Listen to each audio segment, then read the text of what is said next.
नमस्कार, India voice देख रहे हैं आप और मैं हूं आपके साथ शिवम दुबे। इंडिया वॉइस के खास कार्यक्रम देवभूमि समाचार में आप सबका स्वागत है। रुक करेंगे खबरों की ओर। आपको बता दें कि देहरादून में नीति आयोग ने विकसित भारत 2047 का कार्यक्रम आयोजन किया। इस कार्यक्रम में देश के प्रधानमंत्री नरेंद्र मोदी वर्चुअल तौर पर जुड़कर विकसित भारत 2047 ऐप लॉन्च किया। कार्यक्रम में प्रधानमंत्री मोदी ने 2047 तक भारत को विकसित राष्ट्र बनाने के लिए युवाओं से सुझावों की अपील की। वहीं राजभवन देहरादून से राज्यपाल लेफ्टिनेंट जनरल गुरमीत सिंह व मुख्यमंत्री पुष्कर सिंह धामी भी इस कार्यक्रम से जुड़े। विश्वविद्यालय के कुलपतियों व शिक्षा मंत्री भी इस कार्यक्रम में रहे मौजूद। भारत संकल्प यात्रा माननीय प्रधानमंत्री जी के नेतृत्व में 2047 तक भारत को विकसित करने का जो संकल्प है उसको पूरा करने का संपूर्ण जो अभियान है उसमें समस्त देश को जहां सहभागी बनना है, वहीं शिक्षा जगत के जो हमारे शिक्षाविद हैं, कुलपतिगण हैं, विश्वविद्यालय हैं, शिक्षा के इंस्टीट्यूशन हैं और विद्यार्थी हैं, जिनको इस विकसित भारत संकल्प यात्रा में अपना सबसे बड़ा योगदान देना है, उन सबको सहभागी होते हुए हमारे प्रधानमंत्री जी की विकसित भारत की जो संकल्प यात्रा है उस यात्रा को पूरा करना है। और ये यात्रा हमारी तभी पूरी होगी जब संपूर्ण देश के लोगों का इसमें योगदान होगा, सहभाग होगा और सब लोग जब एक दिशा में चलेंगे तो निश्चित रूप से हमारे प्रधानमंत्री जी की संकल्प भारत यात्रा जो कि 2047 का उन्होंने लक्ष्य रखा है वो पूरा होगा। बहुत सौभाग्य का दिन है कि आज माननीय प्रधानमंत्री जी ने पूरे राष्ट्र के अंदर में जितने भी वाइस चांसलर्स हैं, हर एक राज्य के वाइस चांसलर यूथ्स को और एजुकेशन से जुड़े हुए हर एक संस्था को एड्रेस किया। और आज का जो मकसद था वो बहुत ही अच्छा था। वो हमारे विकसित Bharat at the rate of 2047 का खास मुद्दा था, जिसके अंदर में आइडियाज फॉर द विजन के बारे में बात की।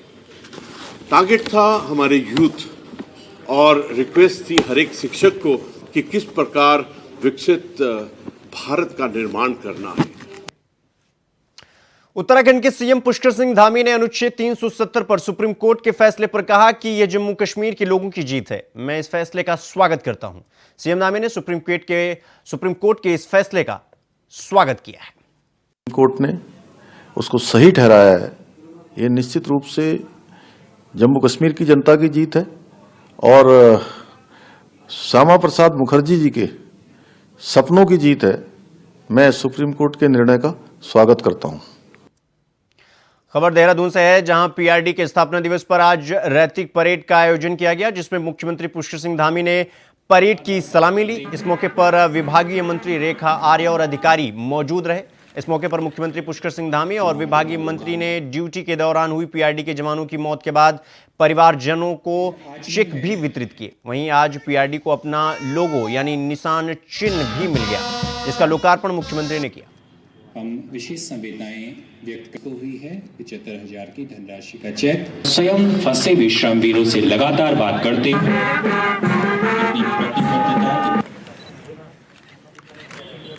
वाक्य का लोकार्पण किया जाएगा। लाभकारी सिद्ध होंगी। पीआरडी स्वयंसेवकों को प्रत्येक 2 वर्ष पर एक गर्म वर्दी और एक सामान्य वर्दी विभाग द्वारा दी जाएगी। पीआरडी स्वयंसेवकों को प्रशिक्षण एवं पुनः प्रशिक्षण के समय दी जाने वाली वर्दी की दर 1500 रुपये से बढ़ाकर 2500 रुपये की जाएगी। सभी पंजीकृत ड्यूटी पर तैनात पीआरडी स्वयंसेवकों को होमगार्ड स्वयंसेवकों की भांति 200 रुपये प्रति माह ड्यूटी दिवस के अनुमानित में धुलाई भत्ता भी दिया जाएगा।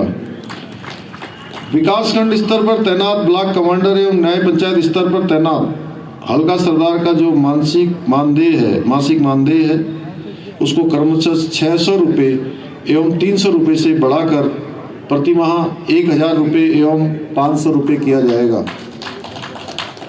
आपदा बचाव कार्य में तैनात पीआरडी स्वयंसेवकों को 50 रुपये प्रतिदिन की दर से अतिरिक्त मानदेय दिया जाएगा।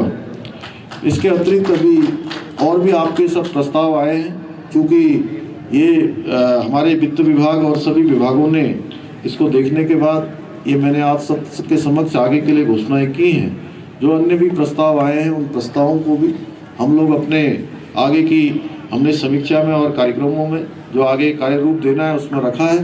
जल्दी हम उस पर भी आप सबके हित में अन्य निर्णय भी लेंगे। अंत में मैं आप सभी से हमारे श्रेष्ठ उत्तराखंड का जो विकल्प रहित संकल्प है उसकी पूर्ति के लिए आप सबसे भी आपके सहयोग और आपके समर्थन की अपील करता हूं। मुझे पूरा विश्वास है कि आप देवभूमि को श्रेष्ठ राज्य बनाने के लिए हमारा सहयोग अवश्य करेंगे।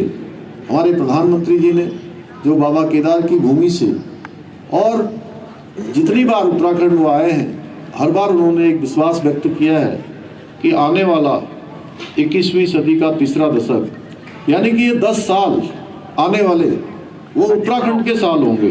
यानी कि उत्तराखंड तरक्की पर होगा, उत्तराखंड हिंदुस्तान के श्रेष्ठ राज्यों में होगा, उत्तराखंड हिंदुस्तान का आदर्श राज्य होगा, उत्तराखंड देश के लिए एक मॉडल राज्य होगा।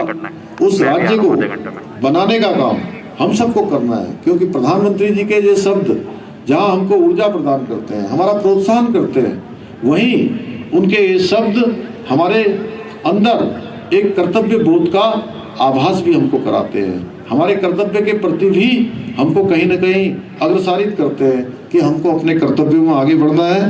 मैं एक बार पुनः इस कार्यक्रम को सफल बनाने के लिए, इतनी शानदार परेड के लिए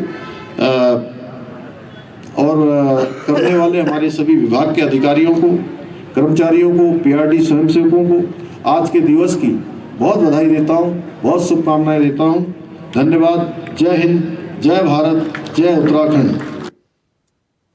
अनुसूचित जाति जनप्रतिनिधि सम्मेलन में पुष्कर सिंह धामी ने शिरकत की। अनुसूचित जाति से जुड़े तमाम लोगों ने मुख्यमंत्री पुष्कर सिंह धामी का स्वागत किया।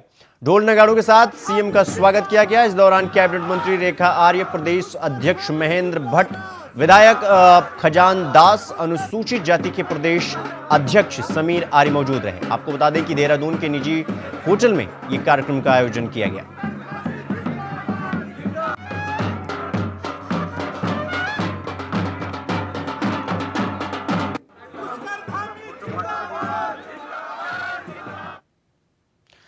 भारतीय जनता पार्टी के द्वारा गढ़वाल मंडल के अनुसूचित जाति के जनप्रतिनिधियों का सम्मेलन आयोजित किया गया, जिसमें मुख्यमंत्री पुष्कर सिंह धामी का भाजपा प्रदेश अध्यक्ष महेंद्र भट्ट, कैबिनेट मंत्री रेखा आर्य के साथ गढ़वाल मंडल भाजपा की अनुसूचित जाति के विधायक और बड़ी तादाद में अनुसूचित जाति के जनप्रतिनिधि मौजूद रहे।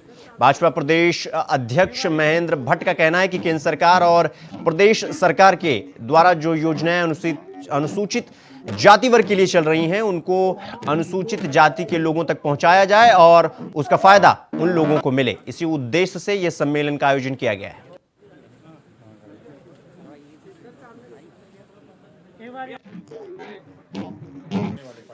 देखिए, अनुसूचित जाति के जनप्रतिनिधियों का सम्मेलन था। जो भारतीय जनता पार्टी जुड़े जनप्रतिनिधि हैं, प्रधान से लेकर विधायक तक के लोग यहाँ पर उपस्थित थे। और निश्चित रूप से क्योंकि अब 2024 का लोकसभा चुनाव है, समाज के हर वर्ग में जो प्रतिनिधित्व करने वाले लोग हैं उनको भी काम देना इस सम्मेलन का उद्देश्य था। केंद्र की योजनाएं हैं, राज्य सरकार की योजनाएं, उनको गरीब अंतिम व्यक्ति तक पहुंचाने का जो काम मोदी जी के कार्यकाल में हुआ है, तो हमने सबसे आह्वान किया है कि वो समाज के वर्ग के साथ जाएँ, उनके बीच में बैठें और बड़ी संख्या में अपने समाज के लोगों को भारतीय जनता पार्टी जोड़ें। और मैं कह सकता हूँ जनप्रतिनिधि जब किसी पहल को करता है तो उसके रिजल्ट पॉजिटिव आते हैं। और आपको ध्यान आएगा बहुत जल्दी हम लोग इनके मंडल स्तर पर भी इस प्रकार के कार्यक्रम करते हुए बड़ी संख्या में अनुसूचित समाज के लोगों को साथ जोड़ने का काम करेंगे। हरिद्वार में पॉ टैक्सी कार को लेकर जिला प्रशासन और व्यापार मंडलों के बीच बैठक हुई। इसमें व्यापारियों ने इसे परियोजना के रूट को लेकर जमकर विरोध किया। इसे गंगा किनारे से किए जाने का अनुरोध किया। आपको बता दें कि उत्तराखंड कैबिनेट से करीब 1 साल पहले पास हुई इस परियोजना को लेकर कोई भी राय नहीं बन पाई। वहीं व्यापारियों ने इस पॉ टैक्सी के रूट का विरोध करते हुए गंगा किनारे से ले जाने का अनुरोध किया। व्यापारियों ने कहा कि अगर रोड पर किसी भी सूरत में इस परियोजना का रूट स्वीकार नहीं किया जाएगा तो वे लगातार इसका विरोध करेंगे। डीएम ने इस केस पर कार्रवाई का आश्वासन दिया। वही देखने आई थी मैं। 77 महिलाएं हैं और जो आप लोग प्रतीक्षा करते रहे उसका भी मैं बता दूं कि एक एक महिला कैदी से मैं मिली, एक एक महिला कैदी के बारे में मैंने सुना है कि वो किस तरह के अभियोग में वो अंदर हैं। और जिन कुछ बहुत सारी महिलाएं ये हैं कि उन्होंने अपनी बात रखी है कि हमें एक बार मौका दिया जाए, हमारी बात न्यायालय तक पहुंचाई जाए। तो उसमें हमने खुद ही हम लोग बैठे हैं, हमने कहा है कि इसमें अगर वास्तव में हमारी तरफ से कि वो उन्हें उनका जो गुनाह है कि उनका गुनाह उन्हें लग रहा है कि उन्होंने एक्सेप्ट भी किया कि हमसे जो गलती हुई है हमें एक बार मौका दिया जाए है तो निश्चित ही। और दूसरा कि जेल प्रशासन का भी व्यवहार बहुत अच्छा है, सबने कहा है अच्छा है, पूरी व्यवस्थाएं हैं, स्वास्थ्य और सभी चीज़ों को लेके उन्होंने संतुष्टि व्यक्त की है। खबरों में आगे बढ़ेंगे। अगली खबर बता दें आपको कि देहरादून एसएसपी अजय सिंह ने शहर की सड़कों पर उतरकर अवैध अतिक्रमण करने वाले लोगों के विरुद्ध मोर्चा खोला। शहर में सड़क किनारे मौजूद अतिक्रमण की वजह से अक्सर आम जनता को खासा समस्याओं का सामना करना पड़ता है, जिस वजह से आम जनमानस को भी परेशानियों का सामना करना पड़ता है। इसी के तहत देहरादून एसएसपी अजय सिंह ने अतिक्रमण के विरुद्ध निरीक्षण किया। इस दौरान अतिक्रमण करने वालों को एसएसपी ने चेतावनी भी दी। एसएसपी अजय सिंह ने बताया कि इन्वेस्टर समिट के वक्त शहर से अतिक्रमण को चिन्हित कर हटाने का काम किया गया था, जिस वजह से ट्रैफिक व्यवस्था में खासा सुधार देखने को मिला है। फिलहाल अतिक्रमण करने वालों को चेतावनी दी गई है, यदि अपनी मर्जी से ये लोग अतिक्रमण को नहीं हटाते तो प्रशासन द्वारा जबरन अतिक्रमण को ध्वस्त किया जाएगा। करीबन 86 शिकायतें आज हमारे पास आई हैं और हमेशा की तरह अलग अलग तरह की शिकायतें हैं सीनियर सिटीजन्स भी, बिजली, पानी, आपदा से रिलेटेड और लैंड के जो डिस्प्यूट्स हैं उससे रिलेटेड। तो वहीं झारखंड से कांग्रेस के राज्यसभा सांसद धीरज साहू के कई ठिकानों पर आयकर विभाग की छापेमारी में 210 करोड़ से अधिक की नकदी बरामद हो गई है, जिसके बाद राजनीतिक भूचाल आ गया है। हल्द्वानी में केंद्रीय रक्षा राज्य मंत्री अजय भट्ट ने बीजेपी ऑफिस में पत्रकारों से बातचीत करते हुए कांग्रेस पार्टी के ऊपर गंभीर आरोप लगाए हैं। उन्होंने कहा कि कांग्रेस पार्टी भ्रष्टाचार को बढ़ावा देती रही है और दे भी रही है। अपने वादे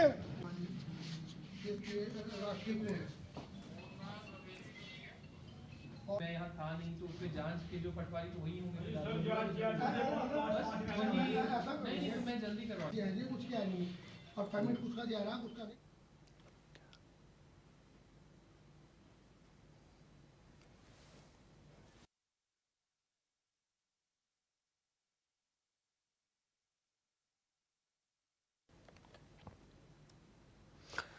हरिद्वार में पॉट टैक्सी कार को लेकर जिला प्रशासन और व्यापार मंडलों के बीच बैठक हुई। इसमें व्यापारियों ने इस परियोजना के रूट को लेकर जमकर विरोध किया। इसे गंगा के किनारे से किए जाने का अनुरोध किया गया। आपको बता दें कि उत्तराखंड कैबिनेट से करीब 1 साल पहले पास हुई इस परियोजना को लेकर कोई भी राय नहीं बन पाई थी। वहीं व्यापारियों ने इस पॉट टैक्सी के रूट का विरोध करते हुए गंगा किनारे से ले जाने का अनुरोध किया। व्यापारियों ने कहा कि अगर रोड पर किसी भी सूरत में इस परियोजना का रूट स्वीकार नहीं किया जाएगा तो वे लगातार इसका विरोध करेंगे। डीएम ने इस केस पर कार्रवाई का आश्वासन भी दिया।